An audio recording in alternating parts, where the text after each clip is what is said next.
Hi, this is mobile video editing. In this episode, I'll show you how to make a scrolling wavy text animation using LumaFusion. The animation is done using keyframes placed over a curved path. The focus of this tutorial will be on how to use keyframe interpolation to your advantage so LumaFusion does most of the work for you and in the process ensures the fluidity of the movement. More about interpolation in a moment. First, let's jump to LumaFusion. For this method to work, the measurements of the curved path must be accurate. I created my own path so I could have control over the consistency, amplitude, curvature, and distances. The path was created using two titles, one on top of the other, located in the main track and the track just above it.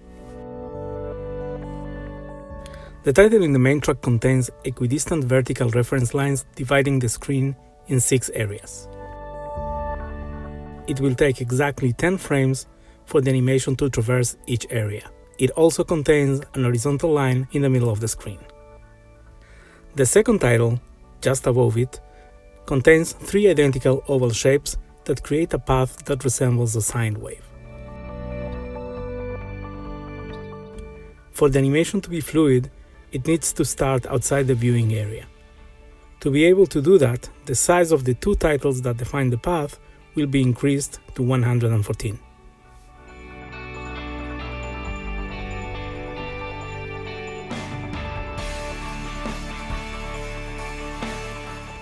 After the size increase, this is the wave path hidden inside the 2 titles.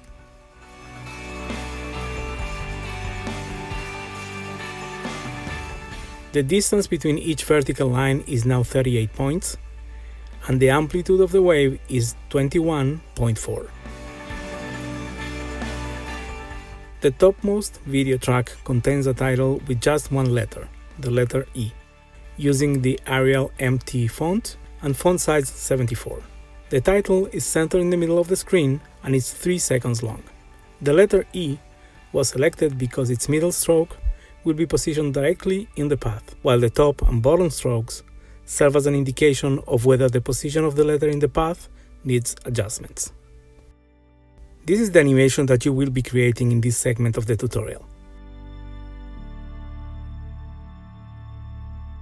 Edit the title containing the letter.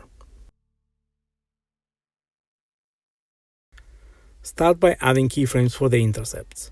Intercepts are the positions in the wave that pass through the middle of the screen. Don't worry, we'll go into details just for the keyframes required for the intercepts. The animation will move from one intercept to the next within 20 frames.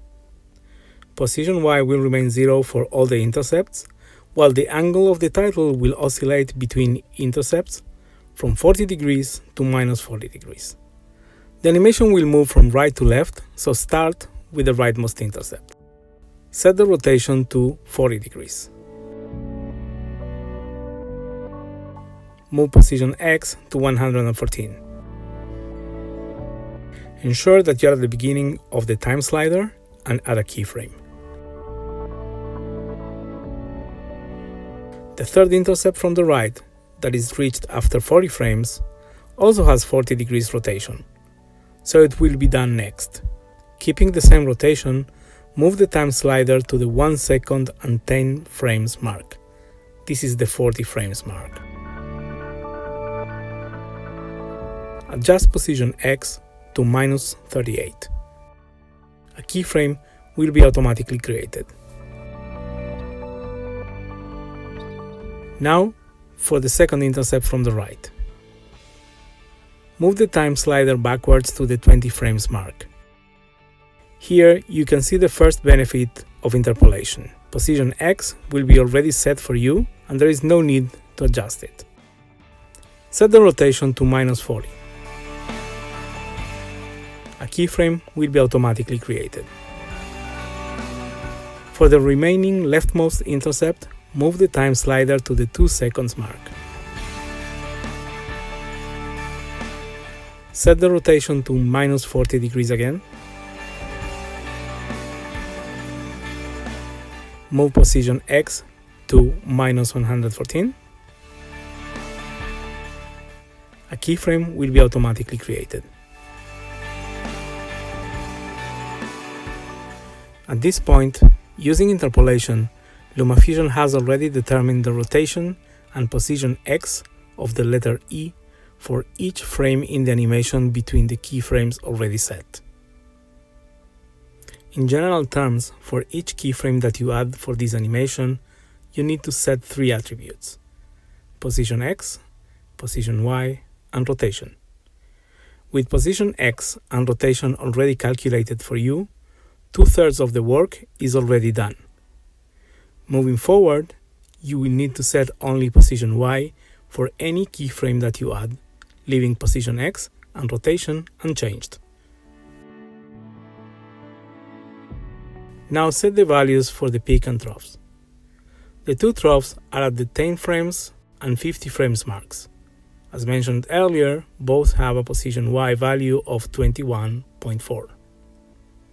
The peak is at the 30 frames mark and has a position Y value of -21.4.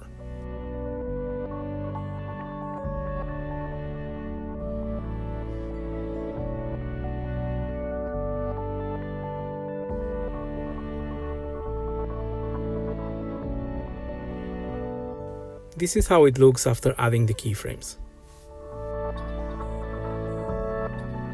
Now let's do some fine-tuning by setting the values for position Y at 5 frames to the left and to the right of the peak and the 2 troughs.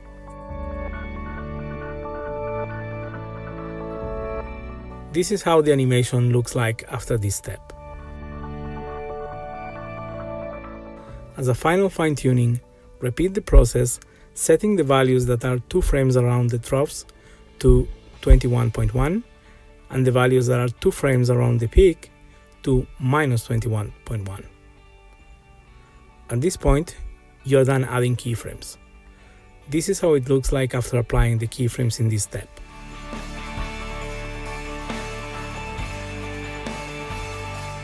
Now exit back to the timeline. I cloned the title in the topmost track to preserve the original in case I make a mistake, but you don't have to do that. The animation you just created was 2 seconds long, so trim the title in the topmost track to 2 seconds. Edit the title again and save the animation you just created as a motion preset.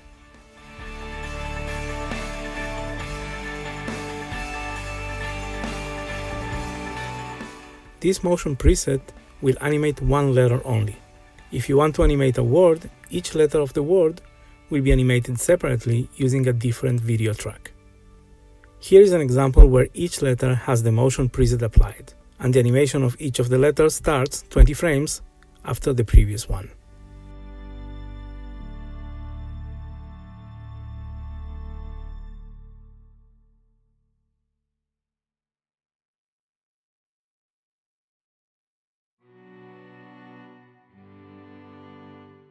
As you can see, with LumaFusion having a 6 video tracks limitation, using this method you can animate words up to 6 characters long. To overcome this limitation, group the characters 6 at a time using a project that has a green background color. After rendering the project, you can stitch the words together so it looks like this.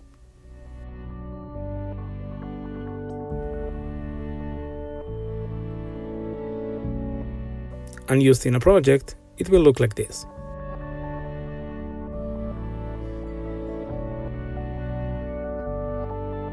So this is it for this episode.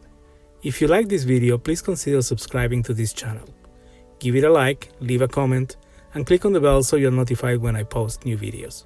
Thank you for watching, and I'll see you on the next one.